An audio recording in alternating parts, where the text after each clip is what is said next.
Aleluia. Pode se sentar, irmãos. A paz do Senhor para a igreja. Estou feliz em poder estar aqui com os irmãos. Se para mim é um privilégio estar aqui na presença do pastor Cleito e da pastora Natália, imagine para vocês que são pastoreados por eles. Esse casal é uma benção. Amo esse casal. Espero que Deus os guie dia após dia, prospere diante dessa obra aqui e do cuidado com as ovelhas do Senhor. Amém? Quem não me conhece, eu já sou uma figurinha conhecida aqui. Eu sou o pastor Carlos Júnior, lá da filial de colégio. Acho que praticamente aqui todo mundo me conhece. E eu queria chamar a atenção dos irmãos agora para abrir o texto no Salmo 126. Vou aproveitar o texto base que o pastor nos deu para a gente estar lendo. Abra aí no Salmo 126, quem puder acompanhar.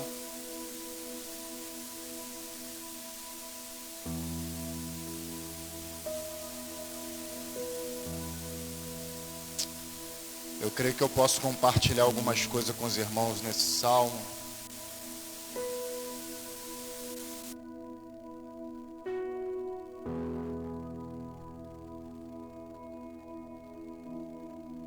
Aleluia, santo, glória. Quem achou, me acompanhe, por favor.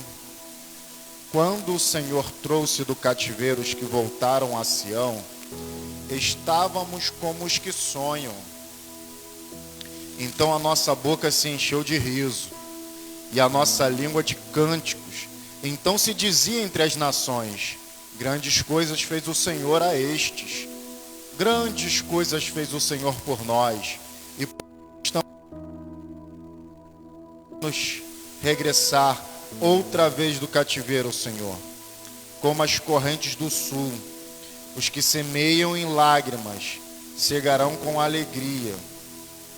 Aquele que leva a preciosa semente andando e chorando voltará sem dúvida com alegria, trazendo consigo os seus molhos. Feche seus olhos em nome de Jesus. Pai, essa é a tua palavra. Não há em mim presunção, Pai Celestial, de falar do Senhor, do teu amor e da tua vontade, se do alto não nos vier alguma coisa da tua parte para que passamos para esse povo. A tua palavra diz que quando o Senhor envia a tua palavra, ela não volta para ti vazia, sem antes cumprir o que lhe apraz. Que não seja diferente nesta noite, Senhor. Alcance vidas, alcance corações, semeia boa semente que dê frutos que permaneçam, Senhor. Ao ponto, Pai Celestial, de edificar essas vidas, de tal forma que eles prosperem, Senhor, através dessa mensagem, e o teu nome seja glorificado mais uma vez, Senhor, em nome de Jesus. Amém. Santo. Aleluia. Está tentando tirar o ruído, é isso? Aleluia. Aleluia. Santo. Glória. Glória. Aleluia. O Salmo 126 é um cântico de alegria. O povo demonstra a sua alegria, a sua felicidade, porque eles estão voltando para casa. Agora com a esperança renovada, para poder reconstruir uma vida que lhes foi roubada, uma vida de onde eles foram retirados. Mas para falar de Israel, eu quero voltar ao início desse povo. Para falar desse contexto aqui, eu quero voltar um pouco atrás. Eu quero falar de cativeiro, quero falar de deserto, quero falar de tratamento de Deus. Israel estava no Egito. Ainda não era a nação de Israel. Era o povo judeu. porque eram peregrinos, eram estranhos naquela terra a qual agora eles estavam habitando. Eu costumo dizer, pastor, que Israel não foi escravo por 400 anos. Isso é uma interpretação errada do texto. Israel foi escravo há aproximadamente 80 anos. Porque vai dizer que eles se tornaram escravos quando um rei que se levantou que não conhecia a história de José. Porque José foi um grande livramento de Deus para o Egito. Mas não só para o Egito, mas para as nações que naquele momento onde José vivia, naquele contexto vivia, precisavam de socorro. Deus foi prover o socorro através de José. Então José passou a ser um grande nome entre os egípcios. Seria loucura de qualquer faraó que conhecia José tocar nele ou no povo de Deus. Seria loucura, seria insano para qualquer faraó que conhecia a história de José e o que ele fez pela nação dos egípcios, tocar nele ou no seu povo. Por isso eles viveram em paz durante muitos anos, algumas gerações no meio do Egito. Mas se levantou um rei. E eu pensava até, pastor, antigamente, que a questão de se levantar, eu pensei até que foi Deus que pôs um esquecimento, no coração do rei. Mas eu soube depois, através dos arqueólogos, que os reis, diferente de outras nações, mas os reis egípcios, os faraós, quando se levantavam, eles tinham o costume de destruir a dinastia que passou, apagava o nome dos reis anteriores, para que o reino dele fosse mais próspero, para que o nome dele se perpetuasse e não fosse lembrado do que foi feito no passado. Enquanto outras nações conservam a história dos antigos, eles destruíam as histórias dos antigos. Então esse rei agora, provavelmente que se levanta, nesse contexto onde Israel é escravizado, provavelmente destruiu as crônicas e a história dos reis passados. E agora Israel é escravizado. E qual é a demanda desse rei? Por que ele escraviza? Ele fala, esse povo já tem crescido muito, tem se tornado um povo poderoso em número. Vamos aumentar as suas cargas, vamos matar os seus meninos, para que eles não possam prosperar ainda mais. E vindo os nossos inimigos contra nós, eles se voltem contra nós, se tornem nossos inimigos, e nós possamos perecer. Então aquele rei tem uma ideia maligna. Só que ele só não sabia que o Deus de Abraão era o Deus daquele povo. Mas Deus permitiu eles serem apertados. Deus permitiu que eles sofressem as cargas de Faraó, mas permitiu para que eles pudessem o quê? Clamar. E nos seus apertos, na sua sofridão, eles clamaram ao Senhor. E diz a Bíblia que Deus se lembrou do seu povo. Não que Deus pudesse esquecer, mas o se lembrar fica por conta do homem que escreve. Poderia ser traduzido: Deus atentou para o seu povo. Mas se atentou por quê? Porque eles clamaram. Porque eles se lembraram que havia um Deus, o Deus dos seus pais, o Deus de Abraão, o Deus de Isaac, o Deus de Jacó, que havia feito promessas essas que eram passadas de pai para filho, dizendo, o Deus de Abraão, o Deus de Isaac, o Deus de Jacó, fez promessa aos nossos antepassados, que nós ficaríamos aqui por 400 anos, e um dia Deus nos tiraria daqui e nos colocaria numa boa terra a qual Ele tem nos prometido. Só que o problema do Egito, e você só enxerga isso depois no deserto, pastor Cleiton, é que o Egito também funciona como um governo de assistencialismo. Eles estão escravos ali agora, mas são assistidos por Faraó, porque Faraó precisa deles. Faraó precisa deles como massa de manobra. Faraó precisa deles para suas construções. Faraó precisa dele para edificar a cidade.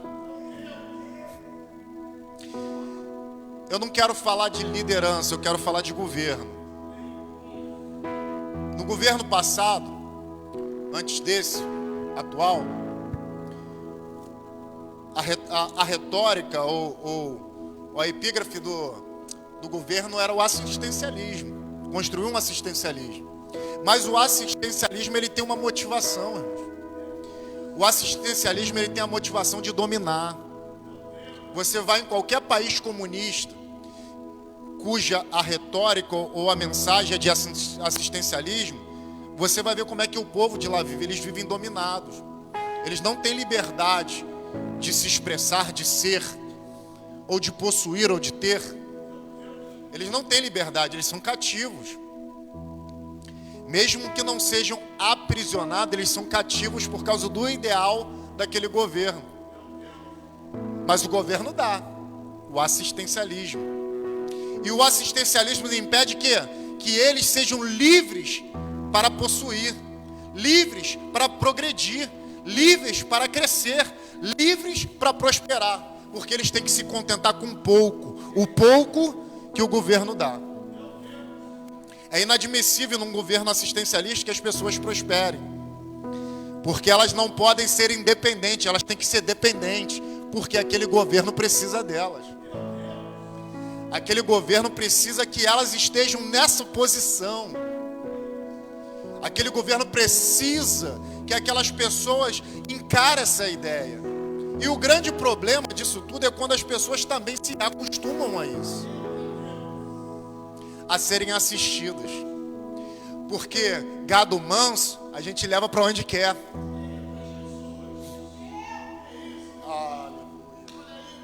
A pessoa que não pode desenvolver a sua capacidade, ela fica limitada e é conduzida para onde aquele governo quer. Agora esse povo está no deserto, pastor. Eles foram livres. Eles saíram debaixo do jugo de Faraó. E eles foram para o deserto. O deserto não era um lugar de moradia, pastor. O deserto não era um lugar de residência, era um lugar de passagem. O deserto era só um caminho que separava eles do sonho, eles da promessa. Só que o deserto, nesse caminho, eles também seriam provados. Por que Deus decidiu prová-los? Ou por que Deus queria prová-los? Porque Deus precisava arrancar, culturalmente, arrancar do coração deles aquilo a qual agora eles estavam acostumados. Que era ser dependente de um governo que não era o governo de Deus. Que era ser dependente de um governo que escravizava. Um governo que fazia eles se sentirem acomodados. Um governo que não permitia eles lutarem. Um governo que não permitia que eles avançassem. Um governo que não permitia que eles fossem livres nos seus ideais. Eles não podiam criar, irmão, ainda que tivesse poder criativo. Eles não podiam sonhar, porque se sonhasse demais, o sonho te leva além. Eles não podiam romper as barreiras. Eles não podiam sonhar. Lembra que no Salmo a gente leu que eles saíram como os que sonham? No Egito eles não podiam sonhar. Então eles estão sendo provados no deserto para expurgar do coração deles o comodismo. Para expurgar o coração dele toda aquela cultura que foi injetada por obrigação. E agora eles estão sendo provados no deserto. E qual é o melhor lugar para se provar? Qual é o melhor momento da vida de alguém para ser provado? A crise. Na crise se separam os amigos dos aproveitadores. Na crise a gente vê quem é quem. Quem permanecer é amigo. Quem meteu o pé é porque só estava do teu lado por interesse.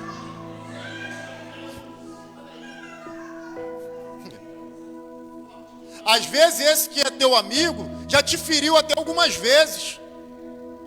Como diz o provérbio, fiéis são as feridas do amigo, mas o beijo do inimigo são enganosos. Mas ele feriu porque ele sempre visou o teu bem. Ele feriu porque te ama. Ele feriu porque estava torcendo para você prosperar. Ele feriu porque ele estava torcendo para você avançar. Ele feriu porque tem alguns momentos que precisamos ouvir as verdades. Ele feriu porque ele quis te confrontar para você crescer. Ele te feriu porque ele quis confrontar para você evoluir. Porque ele mesmo está inconformado com que você se conforme. Então ele feriu porque ele quer ver você desbravando. Aí talvez em algum momento você ficou chateado. Quem é o fulano para falar dessa forma comigo? Não, ele falou para o teu bem. Só que naquele momento você não queria correção. Naquele momento você não queria se submeter. E eu falo o tempo do amigo Jesus nesse momento. Mas ele não vai, ele fica. Quando ele diz não, ele não diz porque ele não quer te abençoar. Quando ele diz não, ele não diz porque ele não quer o teu progresso. Ele diz não porque ele entende o teu momento e ele conhece você. Amigo, não confronta porque não te conhece. Ele confronta porque te conhece. Porque você já abriu a tua intimidade para ele. E quem fica é porque te ama. Quem vai é porque só estava presente quando você podia dar. Agora que você precisa receber, a pessoa vai. Só estava presente quando você podia dar um bom conselho, quando você podia ser um bom amigo, quando você podia, de repente, ajudar financeiramente, quem sabe ajudar de alguma forma, mas quando você precisou do bom conselho, de um bom amigo, ou de, quem sabe, de uma ajuda, acho que foi Deus. Começa a falar que não pode, que não tem tempo. Agora Israel está no deserto e o coração dele está sendo provado. Deus deu a eles, a Bíblia vai dizer que Deus deu a eles um maná, para que eles pudessem colher todos os dias. E ao sexto dia eles colhessem duplamente para servir para o outro dia. Aí Deus fala assim: eu dei-lhes o maná para vos provar. Sabe o que Deus está falando? Eu quero saber se eles vão obedecer a minha lei. Eu quero saber se eles confiam em mim. Logo de cara, no sexto dia, algumas pessoas já pegam um pouquinho só, o suficiente, pega um pouquinho também para o outro dia, mas no outro dia sai para colher também. Ué, não dá para confiar? Não dá para seguir a lei, não dá para seguir a ordem, porque se ele mandou, porque ele garante. Deus não é que nem eu e você, irmãos, que fazemos coisas sem planejar. Ele já está pronto. Ele já planejou tudo. Então, quando Ele te manda fazer algo, quando Ele te dá uma direção, é porque Ele já está pronto para realizar. Ele já está pronto para abençoar. Ele não é que nem eu e você que deixa para a última hora e sai correndo desesperado para ajeitar uma coisa ou outra. Não, Ele está pronto. Por isso Ele está provando o coração do povo. Porque Ele queria gerar confiança. Agora eles estão no deserto. Aí a primeira coisa que eles fazem, quando a crise se instala, quando eles precisam confiar, porque a gente conhece quem somos na crise. Às vezes a gente fala que nem Pedro: não, estamos prontos. Eu estou pronto, Senhor, eu vou contigo até a morte, por ti eu dou a vida. É porque ainda não veio a crise, é por isso que a gente fala isso. Não, é porque a gente está por cima, as coisas estão indo bem, está dando certo. Aí a gente fala: não, Senhor, eu estou pronto. Eu sou capaz de dar a vida pelo Senhor. Mas é na crise que nós vamos dizer se isso é verdade ou não, irmão. Quando a crise veio para Pedro, ele negou. Quando a crise veio para esse povo, a primeira coisa que eles falaram, quando estavam no deserto, foi o seguinte: em Êxodo, capítulo 16, verso 12, eles falam o seguinte: toda a congregação, filhos de Israel, murmurou contra Moisés e contra Arão no deserto. E os filhos de Israel disseram: quem dera que nós morrêssemos por mão do Senhor na terra do Egito, quando estávamos sentados junto às panelas de carne, quando comíamos pão até fartar, porque nos tendes tirado para este deserto, para matardes de fome a toda esta multidão. Aí olha do que eles lembram. Do Egito. Aí ele fala, o Senhor podia ter nos matado lá. Porque se ele nos matasse lá, pelo menos a gente ia ter panela de carne do lado. Pelo menos ia comermos até fartar. Que Deus podia ter matado eles de tanto comer, né, irmão? É isso que eles estão dizendo. Porque para matar de fome não tá valendo a pena não no deserto. Não importa se vai morrer, que eles queriam morrer comendo. Isso parece coisa de crente, né? Morrer comendo, né? Parece coisa de crente, né? Mas eles queriam morrer comendo. Eles disseram, não, se fosse para matar, matasse que a gente morresse comendo, para carne, né? Mas eles agora estão no deserto. Estão com fome. Mas o que Deus esperava deles nesse momento? Que eles clamassem. Eles não clamaram no aperto do Egito e Deus enviou o libertador? Deus esperasse que eles não murmurassem nesse momento, mas que eles clamassem. Porque aqui Deus está se manifestando, aqui Deus está se apresentando. Aqui tem um Israel que ainda não conhece o seu Deus. Conheceu ele ali poderosamente para arrancá-los do Egito. E Deus esperasse que eles prosseguissem conhecê-lo, prosseguissem confiando no Senhor, prosseguissem ouvindo a sua lei, a sua voz e dizendo, Senhor, faça sobre o teu povo a tua vontade. Mas que confiasse que Deus era o Todo-Poderoso sobre Israel. Porque você não pode confiar que Ele é poderoso para te livrar do momento, quando o outro não. Se Ele te livrou no momento, Ele é o poderoso Deus, que é capaz de te livrar em todos os momentos da tua vida. Mas o problema é que às vezes a nossa fé está lá em cima, e em algum outro momento a nossa fé está lá embaixo. Então o problema não é com aquele que pode resolver os nossos problemas, o problema somos nós. O problema somos nós, que somos incapazes de crer porque só olhamos as circunstâncias. Somos incapazes de avançar porque estamos olhando o problema. E temos memória curta. Costumamos ter memória curta. A gente se esquece das vitórias do passado. A gente se esquece. Por isso que eu amo Gideão também, irmãos. Eu amo Gideão, porque Gideão estava cobrando de Deus quando ele estava ali esmagando o trigo no lugar. Sabe o que ele está falando com Deus? Cadê o Deus de nossos pais? Gideão está se lembrando do poderoso Deus. E Gideão está se lembrando daquele Deus que fez maravilha aos seus pais, tirando eles do Egito, mantendo eles no deserto, manifestando a sua glória e fazendo eles entrar numa boa terra. Gideão falou, cadê o Deus de nossos pais? Gideão falou assim, eu me lembro do Deus Todo-Poderoso. Só que Gideão está olhando agora para um contexto de crise. Escondido, esmagando trigo no lagar para poder sobreviver, porque senão os inimigos vinham e roubavam. Só que ele está falando, mas eu conheço um Deus todo-poderoso, ao qual os meus pais falavam para mim, e aonde ele está agora?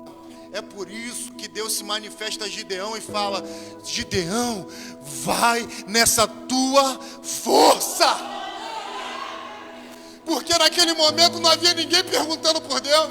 Naquele momento ninguém estava preocupado com o Salvador de Israel. Naquele momento o povo já não falava mais do Deus Todo-Poderoso. Eles se deixavam ser saqueados. Eles estavam abatidos. Mas um homem ousou questionar, cadê o Deus de nossos pais?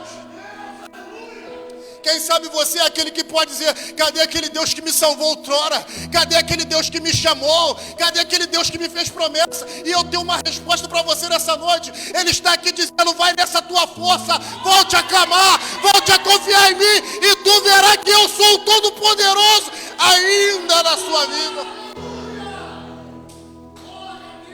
Porque é na crise, irmãos, que Deus espera o nosso clamor e não as nossas murmurações, e não os nossos questionamentos, e não as nossas desconfianças. É na crise que Ele espera que a gente confie nele. Mas esse povo está preocupado com carne do Egito.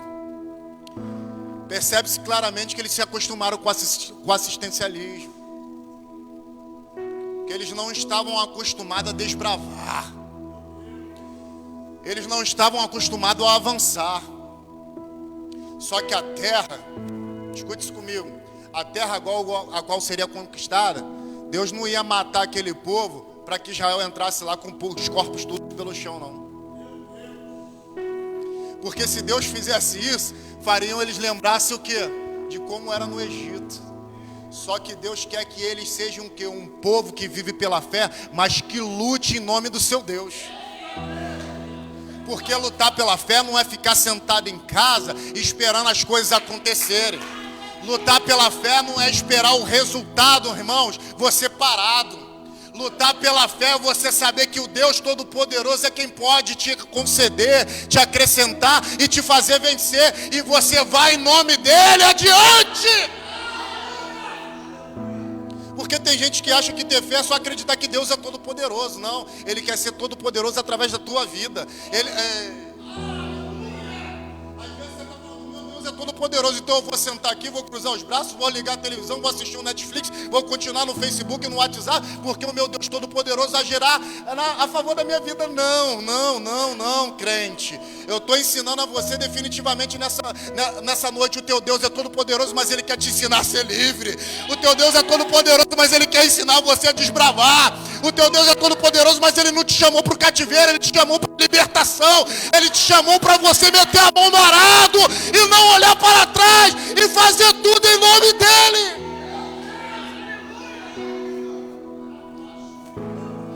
Deus não vai te dar o peixe, irmão. Ele vai mandar você pescar.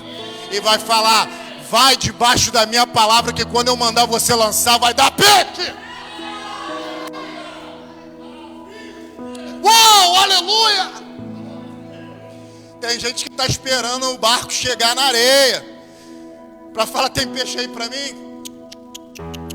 Pega a tua rede, sobe no barco, avança de novo. Mas eu passei a noite pescando, mas agora sou eu que dou a ordem. Avança de novo. E agora, Senhor, lança, porque garantir que o peixe vai subir na tua rede é comigo, mas sair para pescar é com você, crente. Para de esperar o peixe na areia. Para de esperar as coisas acontecerem. Deus está falando para a nação de Israel, eu preciso que vocês aprendam a lutar, porque eu sou o Deus de um povo guerreiro, não de um povo acomodado.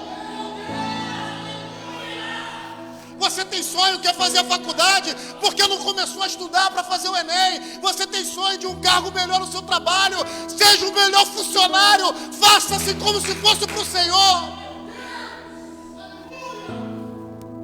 Você quer ser um pastor, uma pastora, que Deus vai levantar o teu nome nessa nação, vai externar o teu nome, quem sabe para outros países. Seja o melhor pastor e a melhor pastora.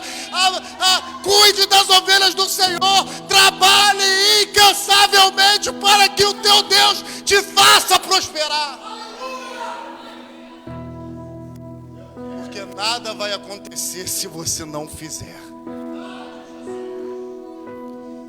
Deus está falando assim, ó, no Egito vocês tinham carne, mas vocês eram escravos.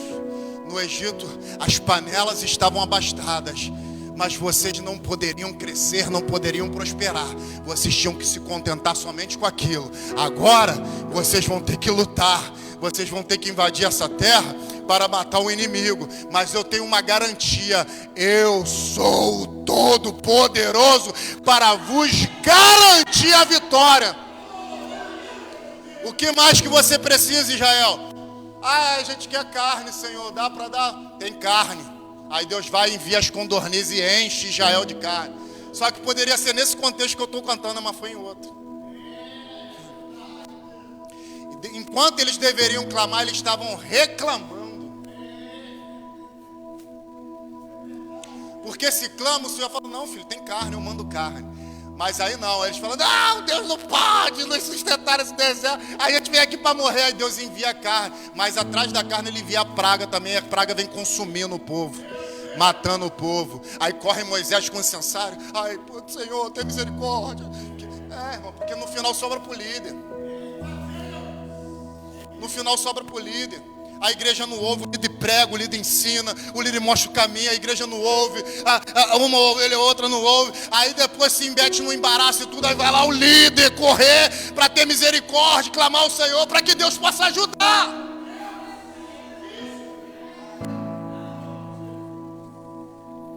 Porque não ouve. Moisés está falando, Moisés está pregando. E o povo obstinado. O povo obstinado. Deus estava pronto, irmãos. É isso que Deus queria manifestar o coração daquele povo. Ele falando: eu estou pronto para vos servir nesse deserto e vos colocar nessa terra boa, mas não será de forma assistencial. Será de uma forma que vocês vão lutar. E eu vou fazer com que vocês conquistem. Porque agora vamos fazer uma análise. Talvez você já tenha ouvido falar isso ou você já fez essa avaliação. Tudo que vem de mão beijada não tem o seu devido valor. As pessoas mais irregulares e mimadas no meio da sociedade são filhos de papai e mamães que tiveram tudo. E eles sempre estão altivos, sempre olhando de cima para baixo, achando que todos têm que servi-los, com raríssimas exceções, mas porque sempre tiveram tudo. Aí não sabem resolver problemas. No meio da crise eles sucumbem, no meio da crise se suicidam, porque eles não sabem resolver problemas, não têm resiliência, irmãos, porque sempre receberam tudo na mão. Só que Deus sabe que é assim o ser humano, e Ele falou: não posso dar, eu tenho que fazer eles conquistar. Eu não posso acrescentar, eu tenho que fazer eles lutarem, para que eles entendam que o que vem com luta, eles vão entender que tem o seu devido valor. Ainda que, mesmo através da luta, mesmo através da conquista, o povo às vezes se esquece do seu Deus e esquece o quanto aquela ali conquista lhe foi penosa, para que agora ele tivesse em mãos. A gente às vezes observa alguma vida ou outra, aí a gente vê pessoas que saíram, as pessoas costumam falar assim: foi sorte, né? Ou falar assim: saiu do nada, né? Não saiu do nada não, irmão. Não foi sorte não. Só a pessoa sabe quantas madrugadas perdeu estudando. Só a pessoa sabe quantas vezes ela acordou cedo e dormiu tarde para poder trabalhar e estudar. Só a pessoa sabe. Aí morava num lugar onde as pessoas costumam não ter esperança de sair dali. Aí morava num ambiente onde as pessoas se acomodam com a vida que tem e acha que é só aquilo ali mesmo que Deus sonhou para ela. Mas essa pessoa fala: não é só isso para mim, não é só isso que Deus tem para mim. Aí luta, aí vai, desbrava, aí vai, conquista. Aí daqui a pouco a pessoa vê ela saindo daquele ambiente, não pode: fulano ficou metido. Não ficou metido não, fulano cresceu, fulano evoluiu, fulano amadureceu, fulano está conquistando aquilo ao qual ele está trabalhando já há muito tempo e você não viu, e agora você está falando: fulano ficou metido, fulano só porque deu sorte. Sorte é a palavra que os fracassados usam para justificar a falta de empenho deles naquilo que eles querem conquistar. Mas Israel lutou, Israel entrou. Não os pais que murmuraram no deserto, porque aqueles pereceram, mas os filhos entraram. E daquela geração somente Josué e Caleb possuíram a terra. Agora eles estão na terra. Eu vou avançar, tem muita coisa, Deus vai dando no meio do caminho, né? Mas eu já vou cortar aqui para a gente terminar, para não ficar longo. Mas estão recebendo? Estão recebendo? Glória a Deus. Se está recebendo, dá para ir até meia-noite, né, pastor? Aleluia. Oh, glória. Só que agora na terra que eles conquistaram, eles cometem alguns erros nessa conquista. Primeiro, Deus falou que eles tinham que conquistar tudo. E o ideal, irmãos, é que o líder fizesse um líder sucessor. Mas a gente tem essa dificuldade de preparar outras pessoas. A gente tem essa dificuldade de preparar novos líderes. Isso é um problema muitas vezes da liderança. Moisés viu boas atitudes. Moisés olhou para Josué e falou: esse camarada aqui pode dar certo. E investiu nele. Viu que ele queria estar sempre por perto e começou a investir nele. Quando Moisés morre, Josué assume.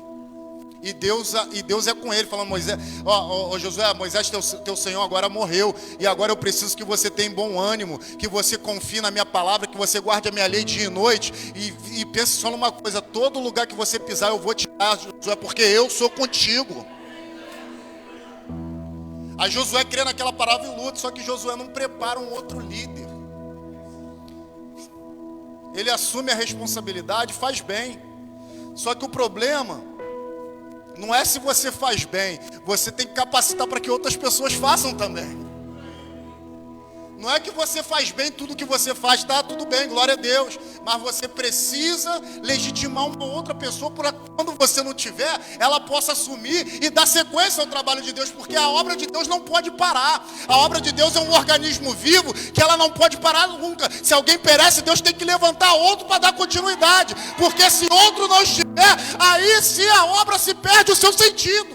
Ela é um organismo vivo que está sempre avançando. Nós que entramos no caminho para participar daquilo que Deus já tem feito, como obra. O protagonista não somos nós, é Ele. Nós somos coadjuvantes. Nós aparecemos porque Ele já está lá fazendo, Ele já está brilhando. Aí a gente aparece para contracenar com Ele. Senhor, estou aqui, ó, usa-me, conta comigo. Mas a gente precisa gerar outros líderes ou outras pessoas que serão capazes de tocar a obra. Aleluia. Só que por essa falta de detalhe, o povo ficou meio perdido quando Josué morre. E eles deixaram de conquistar toda a terra. Deixando de conquistar, os inimigos ficaram ao seu redor. E quando você deixa de cumprir aquilo que Deus te mandou, você cumpre pela metade, irmão, o inimigo cresce. Só que o inimigo sabe que o teu Deus é todo poderoso. Ele sabe que ele não pode ir contra o teu Deus. Aí o que ele faz? Ele faz você querer ser como ele. Satanás, ele percebeu, pastor e pastora, há muito tempo uma coisa, ele falou: eu não posso contra a igreja do Senhor. Porque o próprio Deus dele já diz que a igreja avança e as portas do inferno não podem contra ela. Ele falou: eu não posso contra a igreja do Senhor.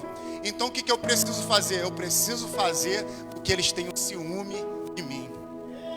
Eu preciso fazer com que eles queiram ser igual a mim. Então Satanás, ele se infiltra na igreja e traz consigo o mundo. Ele não é o príncipe do mundo, e ele faz com que a igreja queira ser semelhante ao mundo. Tu pode ver que muitos fragmentos, quando eu digo fragmento, porque a igreja é uma só, irmãos, mas cada templo é um fragmento do corpo de Cristo, é um membro do corpo de Cristo. Então, quando eu falo, tu vê que muitos fragmentos, o camarada está lá no mundo fazendo uma coisa, aí vira moda na igreja. O mundo tem uma roupagem, a igreja quer vestir a mesma roupa. O mundo está agindo de uma forma, a igreja quer fazer igual. Eu não entendo que ciúme é esse, irmãos. Eu não entendo que desejo é esse de se parecer com o mundo, mas eu sei que isso é obra do cão. De onde surgiu essas ideias, irmão, de pintar a igreja de preto? Tu acha que isso nasceu no céu, irmão? Tu acha que isso nasceu no céu, irmão? Vou parar por aqui, senão vai ficar muito estreito. Vou parar na igreja preta, Senhor, em nome de Jesus. Mas agora Israel está querendo ser igual os outros povos. Israel agora assume até os deuses dos outros povos. Porque não basta se vestir igual, falar igual, não, a gente também quer os deuses deles. Irmãos, a nossa nação, enquanto cristã, é uma das nações mais místicas que tem pelo mundo. Aqui não se prevalece a fé, se prevalece o sal ungido. Aqui não se prevalece a fé, se prevalece a água do Jordão. Aqui não se prevalece a fé, mas se prevalece a vassoura que vai varrer os seus problemas para longe. Aqui não se prevalece a fé, se prefere a rosa que você vai tocar sobre o enfermo e ele será curado. Irmãos, eu sei que Deus pode usar alguns subterfúgios para fazer algo específico. Isso só não pode virar regra em nosso meio, substituir o lugar do nosso Deus e a nossa fé nele. Eu sei que às vezes o lenço de Paulo pode ir curar, mas isso não pode tirar a responsabilidade de Paulo de ser um instrumento de Deus para aqueles que precisam.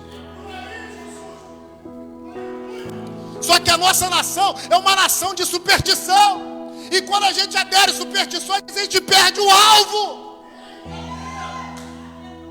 A gente perde a base, a pedra angular. A gente esquece dela e monta um outro edifício que não é o de Deus.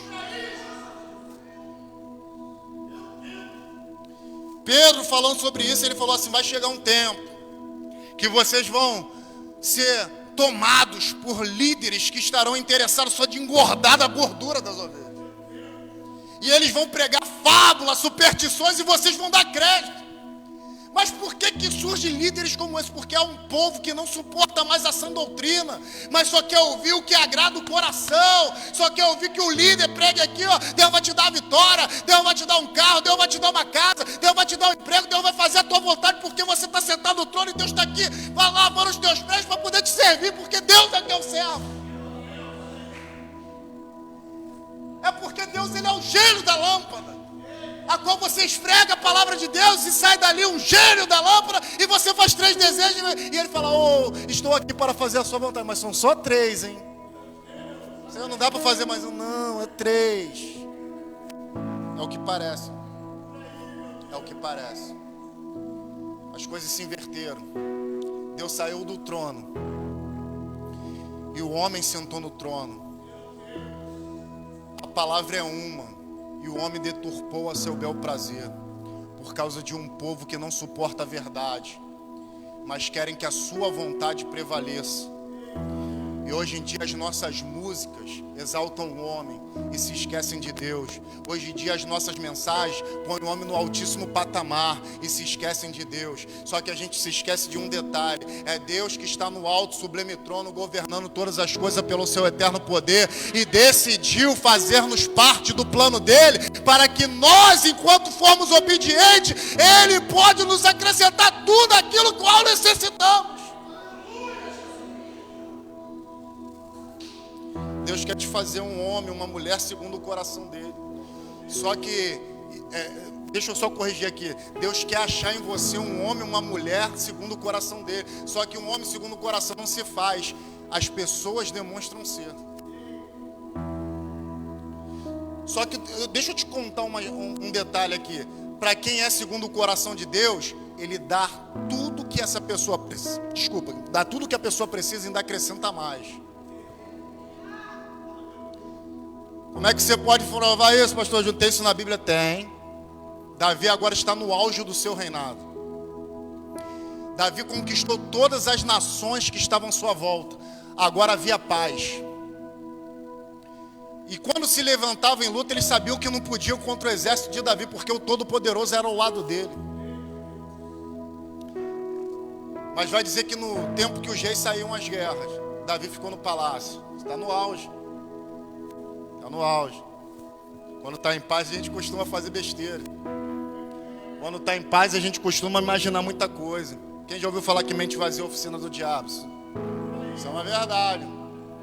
Aí Davi foi lá para o terraço dar uma passeada, ficar imaginando coisa. Aí viu que não devia e caiu. Mas quando ele cai e comete os erros que ele cometeu, o profeta se levanta e fala assim: ó, Davi, que loucura você fez, cara. Eu te dei as mulheres do teu antecessor, do teu Senhor. Eu te dei a casa do teu Senhor. Eu te acrescentei tudo, Davi. E se você me pedisse mais, eu te acrescentaria mais e mais, tais e tais coisas. Porque quando Deus olhava para Davi, ele via um homem cujo coração era totalmente interessado em Deus. Quando ele olhava para Davi, ele via um homem cujo coração Deus ocupava o primeiro lugar.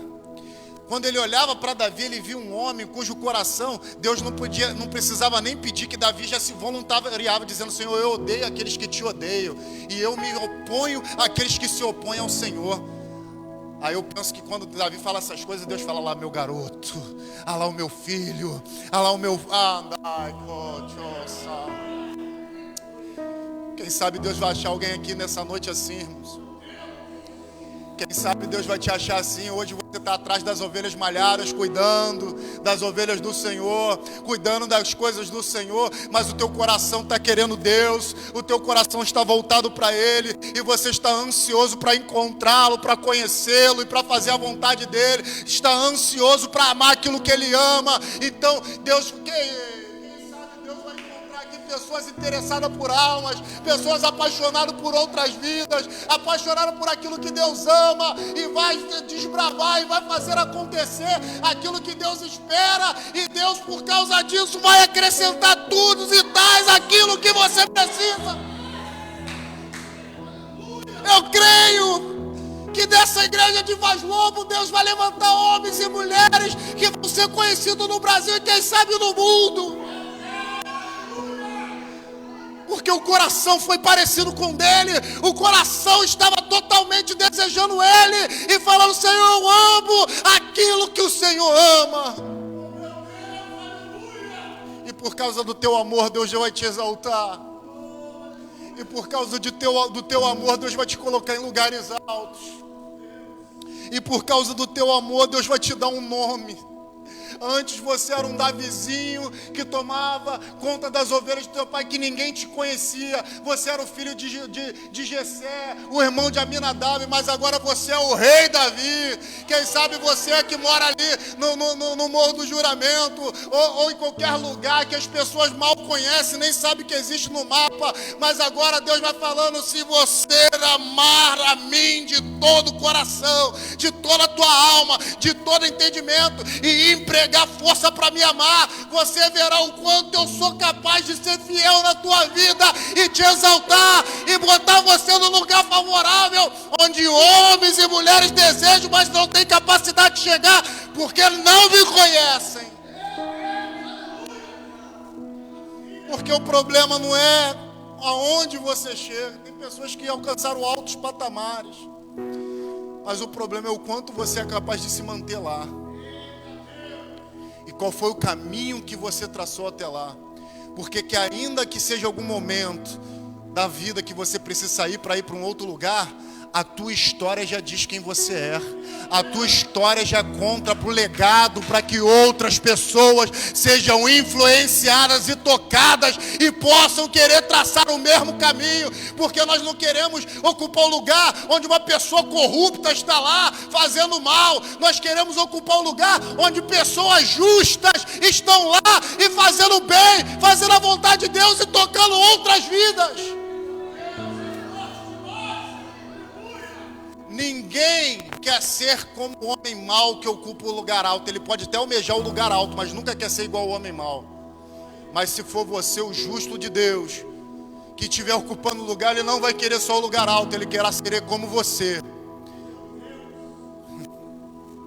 Eu já olhei para alguns homens de Deus e falei assim: quando eu crescer eu quero ser que nem esse fulano, quando eu Beltrano. Quem sabe você tem alguém que é referência para você, que é a sua inspiração, mas essa pessoa nem sempre ocupou aquela posição, ela também começou de baixo, mas ela foi fiel ao Senhor, o Senhor a exaltou. Assim será com você também, se você for fiel. Mas o problema é que existe uma estrada, existe um caminho. A gente às vezes quer ocupar as posições, mas se esquece que existe um processo. Então, irmãos, encare o processo, passe pelo que for necessário, mas lembre-se que o Senhor fiel pode te colocar.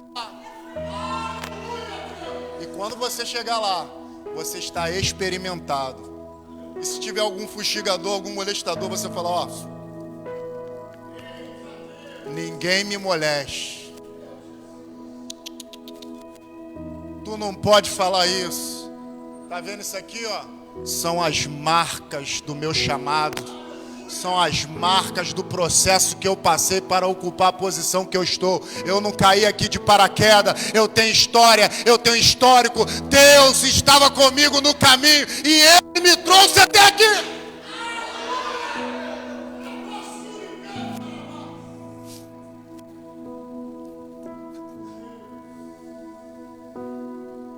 Escute isso, eu já vou terminar. Só vou falar mais uma coisa e vou terminar, porque o tempo já foi. Hoje eu estou aqui como pastor. Ainda não alcancei, talvez, o patamar que eu gostaria de estar. Ainda não tenho a expressão. E quando eu digo expressão, não é que eu quero aparecer mais do que os outros. Eu ainda não tenho a expressão de tocar a maior quantidade de vidas como eu gostaria. Eu toco uma vida ou outra. Mas eu estou galgando para tocar milhares. Eu estou galgando para tocar multidões. Mas hoje eu estou aqui como pastor. Mas eu era o garoto de 14 anos que um dia estava num culto, numa reunião, e olhou para o pregador e achou lindo aquele pregador pregando. E ficava assim: ah, Senhor, quem sabe um dia o Senhor pode me usar assim também. Quem sabe um dia o Senhor pode fazer assim também na minha vida. Quem sabe, Senhor, um dia. Aí certa vez, nessa mesma reunião, eu estava lá e eu refletia comigo mesmo. Não falava com palavras, eu ficava refletindo comigo mesmo. Aí um dia eu estava na mesma reunião e aquele homem de Deus falou assim: ó, às vezes você fica pensando assim, quem sabe um dia eu posso pregar dessa forma, quem sabe um dia eu posso agir também assim. E o Senhor está falando para eu te mandar um recado: você será um pregador, um homem de Deus e um pastor de ovelhas. Eu era só um menino de 14 anos. Hoje eu sou um homem com promessas cumpridas, mas sei que Deus quer me levar ainda mais além. E eu quero estar disposto a amar aquilo que o Senhor ama. O contexto era outro, mas Deus foi levando pelo caminho, né? Mas deixa eu voltar aqui rapidamente. No outro cativeiro, Israel perde o seu lugar porque foram desobedientes à ordem do Senhor. Trocaram o Deus vivo por deuses mortos e são cativados novamente. Agora eles se encontram na Babilônia. Vocês conseguem me ouvir mais 10 minutos? Eu vou tentar ser breve, mas antes de 10, mas só para me terminar isso. Vou até fechar aqui, ó, fechei o esboço. Eles agora estão na Babilônia, cativos de novo.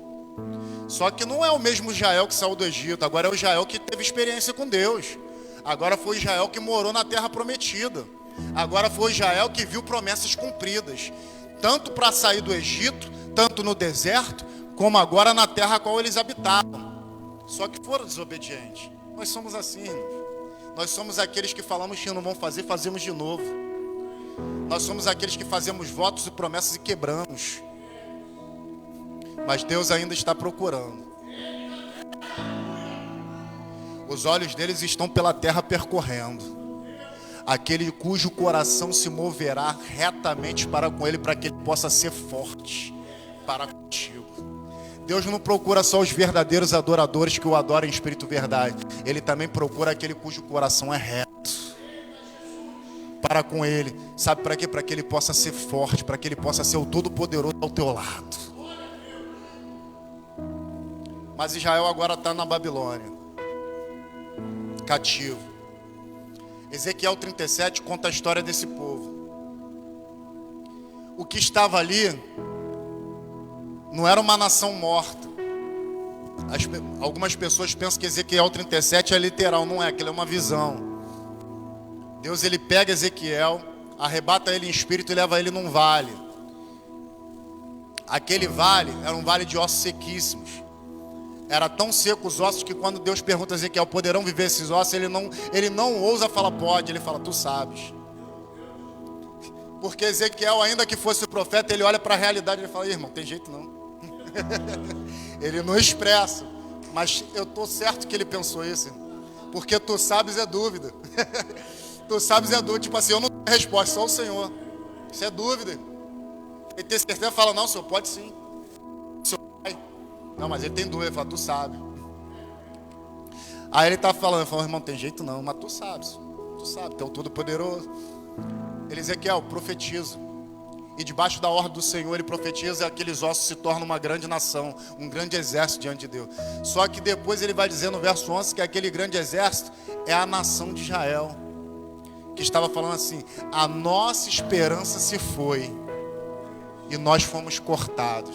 Sabe o que eles estão dizendo? Não tem jeito da gente sair daqui.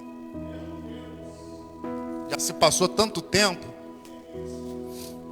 É aqui que nós vamos morrer.